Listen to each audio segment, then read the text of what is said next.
வாசுதேவன் கூறினார், கவுந்தேயா, நான் மகரிஷிகளின் வாயால் பரசுராமரின் பிரபாவம், பராக்கிரமம் மற்றும் பிறப்பை பற்றி எவ்வாறு கேட்டிருக்கிறேனோ அதை அவ்வாறே கூறுகிறேன்.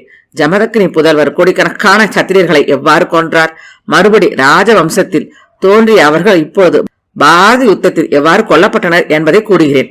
பழைய காலத்தில் ஜக்னு என்னும் ஒரு ராஜா இருந்தார். அவருடைய புதல்வனின் பெயர் அஜன்.